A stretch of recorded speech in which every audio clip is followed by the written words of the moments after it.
noite de hoje, quando a gente vê esse tema, né, impedimento, a gente fala, o que vai falar sobre impedimento, por quê? O que pode ser, de onde veio esse tema, né, de onde vem essa... Esse tema, na realidade, ele vem de um livro chamado Fonte Viva. E Fonte Viva é um dos livros que foram psicografados por Chico Xavier. Eu acho que quase todo mundo aqui sabe, conhece Chico Xavier, e o mentor maior de Chico Xavier era Emmanuel. Quando Emmanuel começou a abordar Chico Xavier, ou quando ele começou a ter os primeiros contatos, e se identificou como esse, que eles tinham uma missão juntos, né? Inicialmente, o Emmanuel falou assim, vamos escrever alguns livros, sei lá, uns 10, 20, qualquer coisa. Certo? E não só através de Emmanuel, mas também através de diversos outros espíritos que aí nós começamos a ficar conhecidos, mas ele escreveu mais de 430 psicografados por Chico. É uma obra grandiosa, extraordinária. E o que a gente vê em toda essa obra, eu vi que ela estava falando dos livros, do livro da codificação, o que a gente precisa compreender é que dentro da obra da doutrina espírita, raramente nós vamos encontrar algo desperdiçado. Diria que eu nunca peguei um livro, certo, em todas essas origens, como de Chico Xavier, que pudesse ter assim, olha, está falando algo que não tem soma, não traz informação, não traz conhecimento. E a doutrina espírita, ela é muito ampla a nível de uma quantidade imensa de livros, de informações, mas, da mesma forma que temos todos esses livros, os livros básicos da doutrina espírita, o livro dos Espíritos, foi o primeiro, certo? O livro do médico, o Evangelho segundo o Espiritismo e outro, são livros que deveríamos todos nós ter a oportunidade de buscar o conhecimento. Eu falo sempre assim, né, aqueles que às vezes eu vou ser repetitivo, mas os nossos irmãos evangélicos, principalmente, eles têm um hábito de trazer consigo, se eles vêm em uma reunião, se você quer uma reunião evangélica, todo mundo está com o seu evangelho. Né? E quando então o pastor cita um dos versículos, uma das leituras, aí ele imediatamente vai lá e, certo, começa a ler para que ele possa ter isso. E a gente diz o seguinte, mas por que eles leem? Eles acreditam em qualquer coisa? Não interessa. O importante, mesmo quando nós fazemos uma citação do livro dos Espíritos, a gente deveria ter um pouquinho mais de curiosidade para que nós possamos conhecer a doutrina espírita. Já pensou quando a gente chega e fala assim, olha, qual foi a grande informação que a doutrina espírita trouxe? A nível assim, de qualquer conhecimento que possa ter hoje dentro da Terra. Que nós sobrevivemos, que nós já vivemos outras vidas, de que nós vamos prosseguir a nossa vida, que a nossa vida aqui, ela é pequena, limitada. A verdadeira vida é no mundo espiritual. O mundo espiritual, esse que é de uma dimensão que a gente não tem nem ideia. Falo sempre isso, nós não temos nem ideia. São bilhões de sóis, bilhões de galáxias, de tudo isso. Mas a gente vive no nosso mundo. E quando a gente vive no nosso mundo e tem essa consciência nossa, a gente sempre se pergunta o seguinte, cara, de onde eu venho? Onde é que eu estou? Para onde é que eu vou? Somos todos nós aqui mortais, sabemos, temos a plena consciência de que nós vamos ter um tempo limitado dentro da nossa vida corporal, mas aí quando alguém chega e fala assim, hoje eu fui no enterro, um velório, e quando eu vou a velório eu fico com uma preocupação danada, era um velório de pessoas católicas, né? Mas eu tinha uma ligação com um deles, e quando eu cheguei no velório, estava uma conversação danada. É normal, né? A gente fica conversando, e logo que eu cheguei, eu falei assim, o padre já passou aqui? Porque é essencial de que um velório tenha a configuração de velório. Aí quando você chega e começa a conhecer a doutrina espírita, você vê que quando você morre, quando você desencarna, você tem um processo de desligamento do espírito que não é igual para cada um de nós, é diferente, dependendo do nível que nós estamos presos, dependendo da condição que nós desencarnamos. Então, ela é muito extensa, mas é fundamental de que a espiritualidade tenha condições de trabalhar, certo? Esse desligar dessa condição do cordão fluídico, né? Para que esse espírito possa se libertar. E o que é importante em tudo isso? No velório a gente chega então e começa a estabelecer uma conexão com aquela situação, projetando as melhores vibrações, certo? Aqueles muitas vezes, hoje não, era uma senhora de 74 anos com 2 filhos, não havia o aspecto do desespero pelo desencarne, né?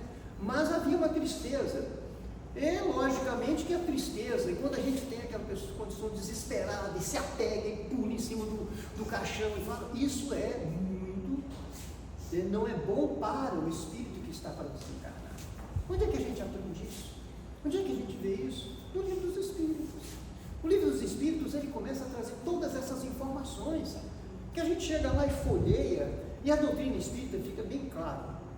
O codificador Allan Kardec falou, se algum fato da ciência descobrir que tem alguma coisa que está contrariando aqui a verdade da ciência, fica com a verdade, fica com a ciência. A gente também vai modificar o nosso ponto de vista que aqui está, porque o espiritismo é ciência, é filosofia, com consequências religiosas, certo? A religião, ela é tratada toda ela, o espiritismo não trouxe nada diferente da religião cristã, nada. Ele tem o Evangelho segundo o Espiritismo em toda a sua pureza essa que nós estamos vendo aí no The Chosen, né?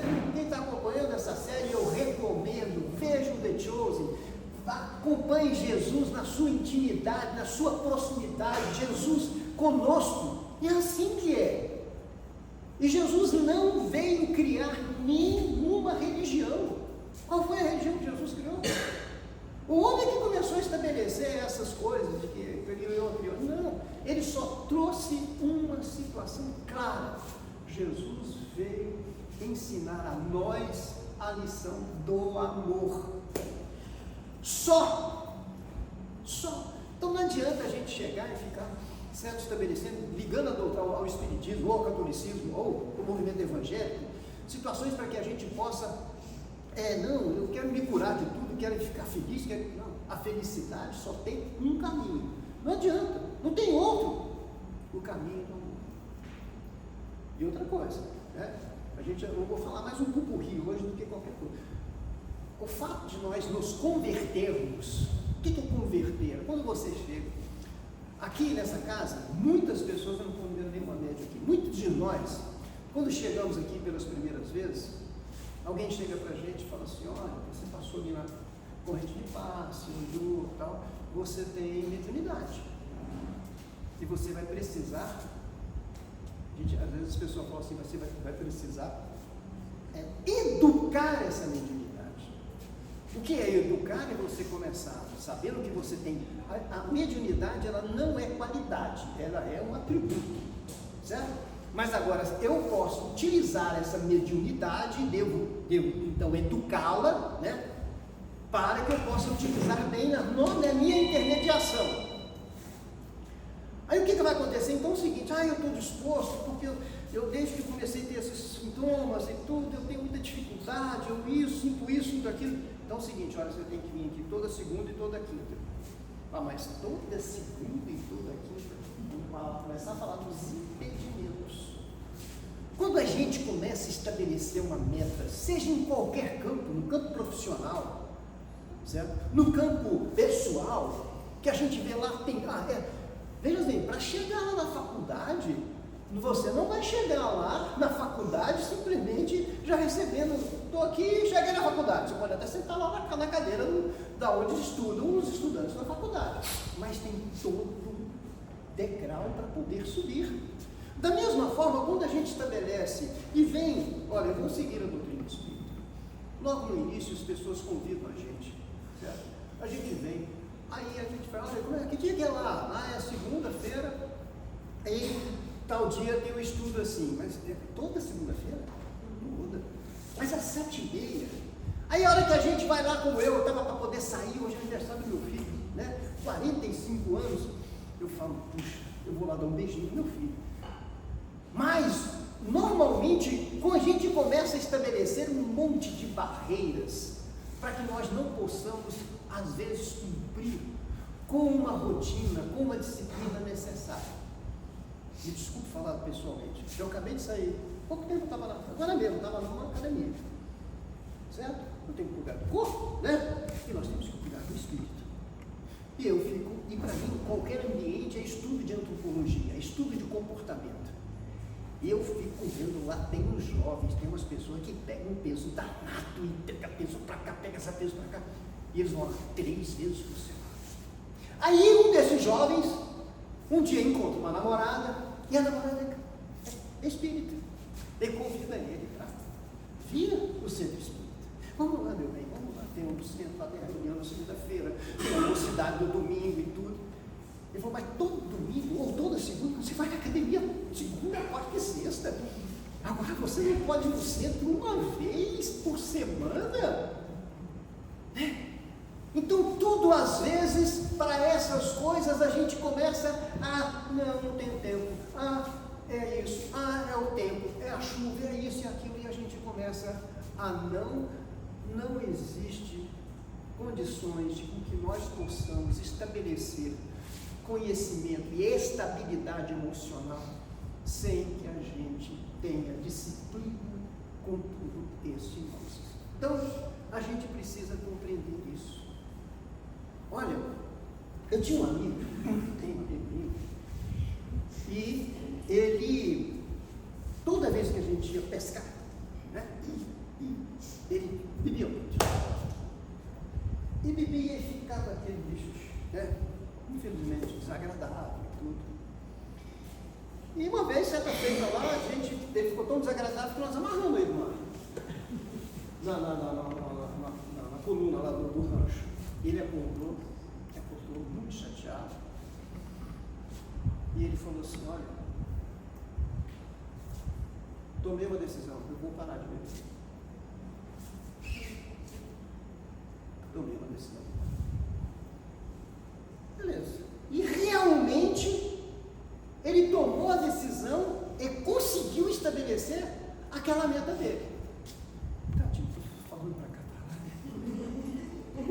E aí ele continuou a pescar com a gente. Só que quando ele ia pescar com a gente, nós amigos, mas você não vai tomar nada não? Não. Você está enjoado demais, você está sem graça demais. Então, começam os impedimentos, às vezes, vir daqueles que não querem que as pessoas, às vezes, superem os seus próprios obstáculos. Isso acontece demais. Ao invés de nós darmos força para ele, a gente fica, não, mas você ficou, você não tem graça nenhuma. Agora, antes vocês queriam me amarrar, certo? Eu era desagradável. Agora, então eu era o palhaço da turma. Então, eu costumo sempre dizer o seguinte, às vezes a gente vive me desculpe a palavra inercial, numa direção, né? A gente está sempre, na direção horizontal. Em certo momento você fala, o certo é ir para cá. Não é mais essa direção. O certo é ir para cá. Mas não é possível que você faça essa guinada assim, é muito difícil. Então o que acontece? Eu sempre digo que você começa a fazer um gráfico em que você sair daqui para cá, você começa a fazer uma hipérbole, né? Você começa a fazer uma curva, porque ele vai formando um ângulo. Este ângulo que a gente chama ângulo de superação. Quanto mais você está conseguindo entrar, virar, mudar o seu direcionamento, esse ângulo aqui está mostrando, até que você chegue reto, aí você superou, conseguiu, conquistei. Eu sou de Goiás, apesar de falar com esses S assim, porque eu morei muito em Brasília e casado com carioca. Eu passava férias na cidade de Itaberaí. Alguém conhece Itaberaí? Nossa, eu estou com 68 anos. Ia passar férias lá quando eu era um menino. Tinha a casa da minha avó e do lado da casa da minha avó, pertinho, eu tinha eu acho que era primo ou tio. E ele foi o primeiro espírita que eu já vi na minha vida. Agora, ser espírita há 55, 60 anos atrás, era um desafio que nós não podemos imaginar. E ele queria pregar o espiritismo. Ele tinha lá a formação básica, e ele botava o microfone para poder falar do espiritismo lá no, né? Virava e mexia, estava ele preso. Virava e mexia. E quem mandava prender? Às vezes o padre. Né? Porque ele estava indo, era a religião do capeta, era a religião disso. Mas ele estabeleceu um determinismo absoluto, lutou contra tudo, contra as prisões, contra isso, e nós vimos então ele, logicamente, a doutrina espírita, certo? Cada vez ela foi se tornando, né? A doutrina espírita ela não era legalizada no Brasil, foi legalizada em 1940 e pouco. Até então, ela era quase que considerada alguma coisa ilegal. E todos tiveram que passar por todos esses impedimentos, por todas essas dificuldades. Chico Xavier, ele ficou órfão muito cedo. Pai, um monte de filho. Repartiu os filhos. E ele foi morar com a madrasta. A madrasta, e ele já naquela época de pequenininho, ele começava a ver espíritos. E notadamente, ele gostava de conversar com a mãe dele, que tinha falecido. Ele ia para debaixo da árvore lá, conversava com a mãe dele. A madrasta, quando viu que ele falava que ele via espírito, achava que ele estava em domínio alto. E o que ela fazia? Para curar isso, enfiava garfo na barriga dele. E ela cutucava a barriga dele para poder tentar expulsar. Coitadinho. E ele fala, mãe, não aguenta, isso está lhe aperfeiçoando. Porque na realidade, os obstáculos, os impedimentos, as barreiras, elas todas existem para que nós possamos superá-las. E ao superá-las, nós nos fortalecemos. Tudo que o homem hoje tem, ele é fruto de um obstáculo que lhe foi colocado. Coloque a barreira da Covid, o que nós vamos estabelecer? A vitória da vacina. Coloque a barreira, muitas vezes, a primeira barreira do homem, que eu sempre cito isso, é quando ele queria carregar alguma coisa, tinha que arrastar aquilo tudo, né? Aí um dia ele viu uma pedrinha rolando lá dentro do morro. Ele falou, rapaz, eu vou fazer um trem desse para poder botar a coisa e rolar, criar a roda. Não é? Então, todas as coisas, os obstáculos, se não tivesse os obstáculos, nós nem andávamos, nem caminhávamos. Por quê? Porque nós não evitaríamos e não criaríamos nada. Então, os obstáculos em tudo. Agora, os obstáculos na condição pessoal, para que o Chico Xavier estabelecesse essa condição que ele não absolutamente, alguém chegou e disse para ele, Chico, você é de luz. Não, passou por muitas coisas. Essa madrasta, então, era danada. Ele tinha um irmão, né, um irmão de criação, que quando machucava, o que ela mandava fazer? Lamber a ferida dele. Porque lambendo a ferida dele, talvez pela sua condição mediúnica, certo? Pudesse estar. Mas olha que maldade. Mas são os obstáculos que todos nós, muitas vezes, temos que passar. E obstáculos esses, em casa, por exemplo, né, quando a gente sempre recomenda, o Espiritismo tem uma recomendação de primeira ordem em relação à prática religiosa, que é o culto do Evangelho do lar. Vou fazer uma pergunta, quem aqui faz culto do Evangelho regularmente? Ótimo, é fácil? Não. Todas as vezes que a gente começava a falar, vamos fazer o culto? Ah, não, mas hoje tem clube. Hoje não tem isso, hoje tem aquilo. Sempre tem uma desculpa. A minha querida mãe, que desencarnou ano passado, ela, há mais de 40 anos, estabeleceu o culto do Evangelho. Todos os domingos, a 12:30, e ela ia normalmente aos domingos para uma chácara, onde todo mundo queria ir, para comer a comidinha dela, de tudo isso, cheio de gente. À 12:30, sentava. Gente, estou convidando a todos para o nosso culto. Fiquem à vontade. Quem quiser, por favor, venha participar. Sentava ela e aqueles que queriam participar, ela com a aguinha, ela com os livrinhos, e nós fazíamos, eles faziam. Eu não morava lá, eu já tinha mudado de Brasília, e a gente acabava não participando, eu, meu irmão, certo, e outras pessoas. Veio a Covid. O que a Covid é em relação ao relacionamento? Impedimento, não foi? Foi um impedimento porque a gente não podia se relacionar. Mas aí vem o quê? Crio o impedimento que eu crio a solução. Reunião o quê? Online, virtual. Aí o nosso culto se tornou internacional. Porque as minhas primas, que uma mora no Canadá, outra mora em Nova York, os meus filhos moram nos Estados Unidos, eu moro em Brasília, em Goiânia, meu irmão mora lá em outro bairro, que a gente nem se via, você está aqui em Goiânia. Até hoje nós fazemos o culto do Evangelho, domingo, meio-dia e meio. Você acha que nós já sofremos impedimento? Mas é demais. Até da própria família, por isso que o próprio Emmanuel fala nesses impedimentos, às vezes pessoas muito ligadas a você, mas hoje não, tem gente aqui, não tem problema não, gente, fica aí, eu ligo aqui, isso é fanatismo, não tem nada de fanatismo, meia hora, de brincar, pode fazer, com a tecnologia que nós temos, tirando o som e tudo, vamos ali, e melhorou muito a condição do nosso culto, sabe por quê? Porque aí você compartilha músicas, compartilha filmes, compartilha coisas que valorizam e elevam, cria um obstáculo que nós vamos superar e melhorar. Agora, se nós, diante de todas essas condições, hoje está frio, não vou, hoje está aquilo, hoje tem festa, hoje tem isso, não, é possível conviver com tudo. Essa é uma visão budista muito interessante, nem tanto à direita, nem tanto à esquerda, no meio, equilíbrio. É possível com que nós possamos satisfazer o homem do mundo e o homem na sua condição de espiritual. Como nós estamos começando tarde, a gente está brincando muito, eu vou contar uma historinha que historinha não pode deixar de contar, né?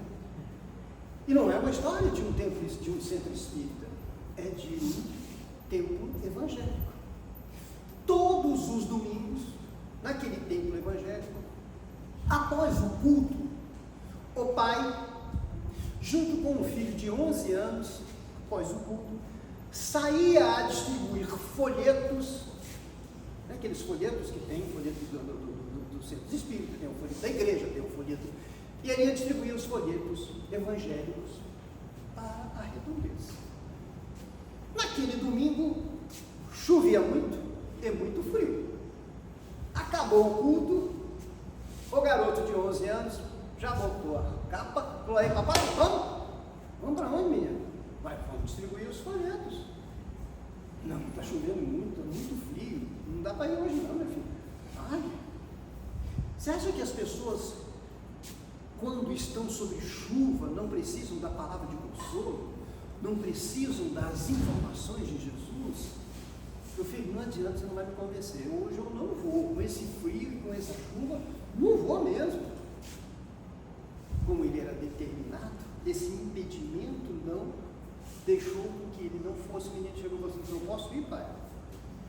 Pai, como é que você vai? Um filho pede, né, para fazer uma tarefa tão nobre. O pai falou: olha, meu filho, você vai, mas você não sai aqui do bairro, não, tá? Por favor.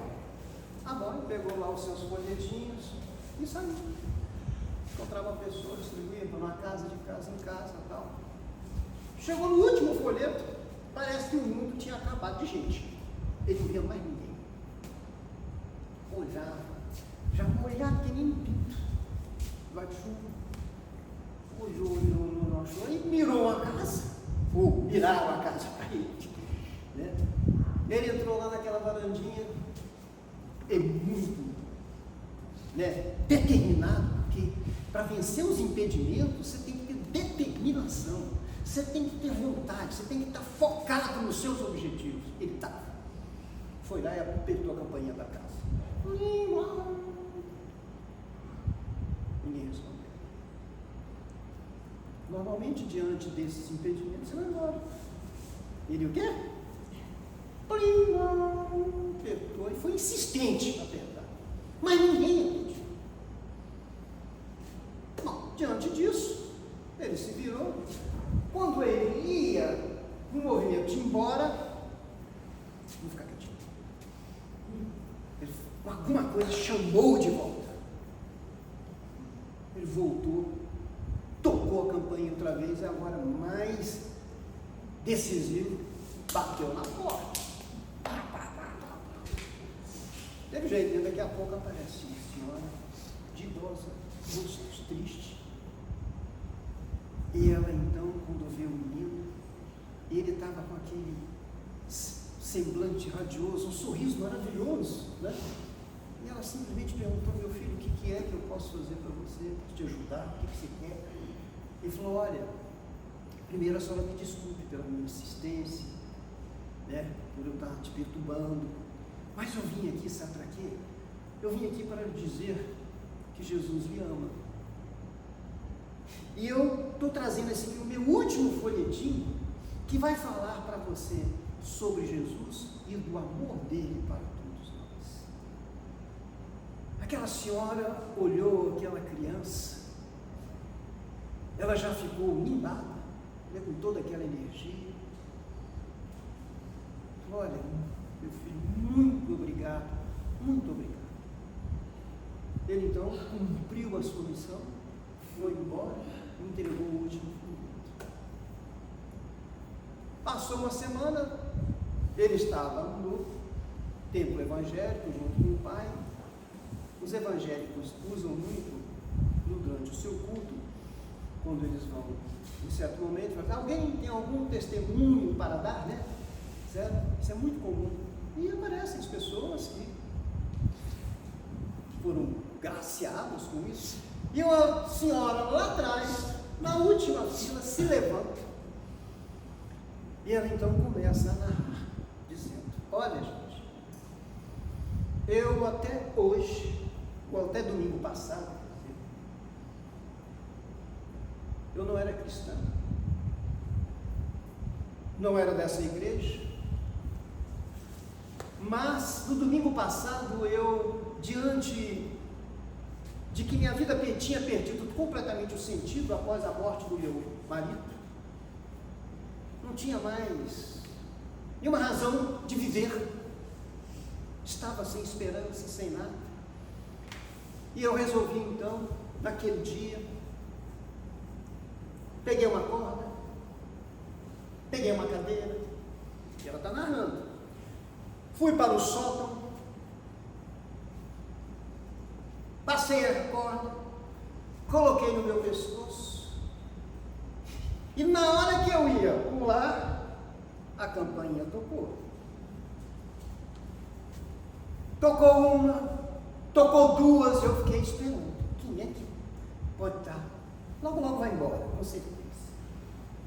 Mas insistiu de tal forma. Falei: mas gente, não tem ninguém na minha casa nunca. E quem é que vai vir na minha casa um dia de chuva e de frio? Daqui a pouco, a insistência ultrapassou o limite, com pancadas na porta. Eu resolvi então descer e ir lá atender. Quando então encontrei a coisa mais linda e radiante que vi e que me encheu de todas as graças, e ele dizendo que Jesus me amava,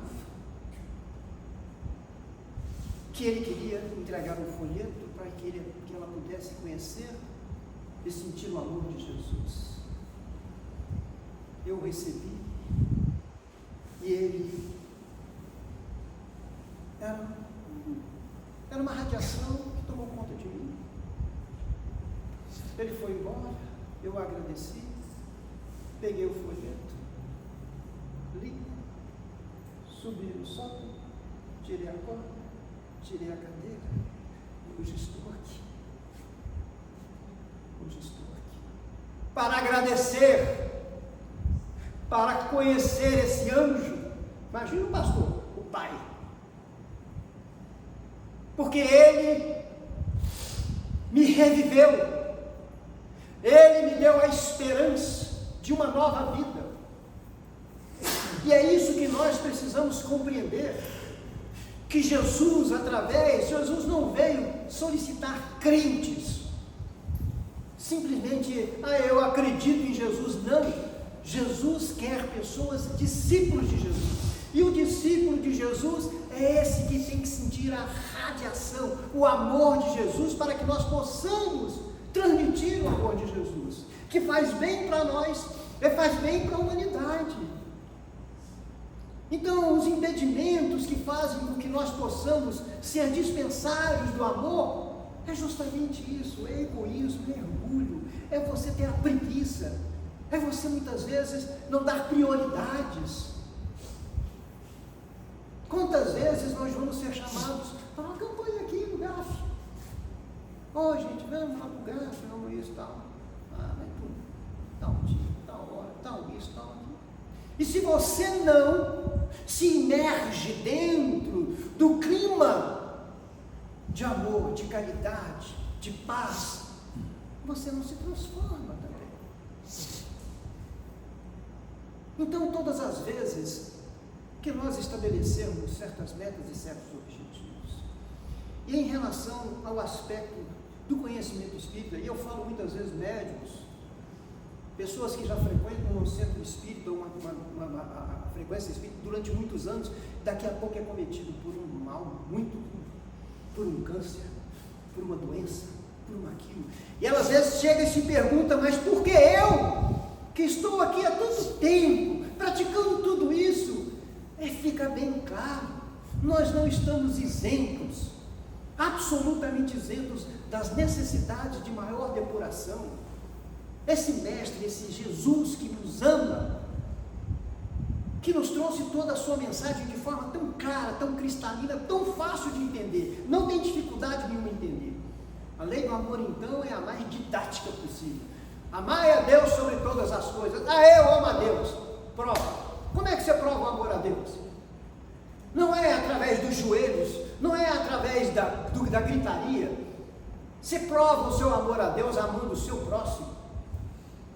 É assim que a gente prova. Quem é o meu próximo? Não, o próximo não só aquele que está do seu lado, aquele que está aqui. O próximo são todos nós somos irmãos. É só assim então que nós vamos começar a compreender, retirando o grande impedimento da felicidade humana, orgulho e egoísmo. Essa sociedade é muito egoísta, como transformá-la? Como transformar a sociedade egoísta, orgulhosa? Transformando a si mesmo. Primeiro com você. Dentro de casa, dentro junto com a sua querida esposa. A gente faz as coisinhas mais bobinhas do mundo, a gente vai se transformando. Nós gostamos às vezes de assistir um futebolzinho, tá passando futebol na televisão, só que ela gosta de ver a novelinha dela. Mas você assistindo futebol, aí ela passa para lá, passa para cá, e quer ver a novela. O que você faz? Vem cá, meu bem, senta aqui, não quero ver futebol não, eu quero ver a novela com você. Vem cá, vamos ver o renascer, vamos ver isso. Ou seja, você cedeu. Isso é uma condição do amor. São pequenas coisas, detalhes que nós vamos fazendo. Agora mesmo eu estava atrasado, gente. Eu tinha que fazer certas coisas que não pode fazer, ir lá pelo acostamento e tudo. Mas tem gente que não quer deixar eu furar um tiquinho. Calma, E é assim que a gente anda. Eu um dia vou marcar uma palestra aqui sobre como se transforma na sua condição de transformação pessoal, correlata com a transformação de dirigir carros. Você vai ver. Não é assim? Eu aprendi isso logo no primeiro momento, quando eu comecei a entender os conceitos de vingança. Aí eu viajava de Brasília para cá, muito quando Brasília era estrada só de uma pista. Luz alta no olho da gente, é complicado. Aí o cara tava luz alta para mim, eu luz alta nele também. Até que um dia meu pai falou: meu filho, Quando alguém te der luz alta, cangrecer com luz alta, não dê luz alta porque você pode causar um acidente maior. E você que é um bom perito, olha para o lado, você vai ver, você vai conseguir passar. Quando alguém em trânsito, que entra pela rua e ele quer entrar, você chega, por favor. O que ele faz para você? Sabe, esse dedo é dedo de energia, é passe. É nessas pequeninas coisas que a gente vai crescendo, até o ponto, muitas vezes, de estabelecer grandes sacrifícios em benefício daquele que vive ao seu lado. Portanto, o impedimento nosso é diminuir cada vez mais, não é de uma vez, a presença do egoísmo, a presença do orgulho. E quando a gente faz isso, o egoísmo, o orgulho, eles são a casa, os pais de todas as outras imperfeições morais. E para que a gente possa, a gente aqui fala assim, você tem que ter paciência, né? Como é que você faz para poder brotar a paciência em você? É só você tirar a impaciência. Tirei ficou o quê? Paciência. Vou falar só um. Eu gosto demais desse negócio de paciência, principalmente quando tem casal assim, porque isso é por costume, quando a gente chega em casa, né, do trabalho e tal, aí a mulher chega pra gente e começa a contar o dia todo dela. A gente fala assim, mas conta logo, mulher, resume esse trem. Aí ela vai perguntar para você, e você, meu bem, como é que foi? Você diz, foi bom. Não, mas é só isso? É só isso? Por quê, gente? A paciência é compreender a característica e o tempo de cada um. Mulher é analítica, homem é sintético. E a gente vai. Que Deus nos abençoe, né? Que muita alegria, muita paz, muita harmonia esteja presente em cada um de nós. Obrigado, desculpa.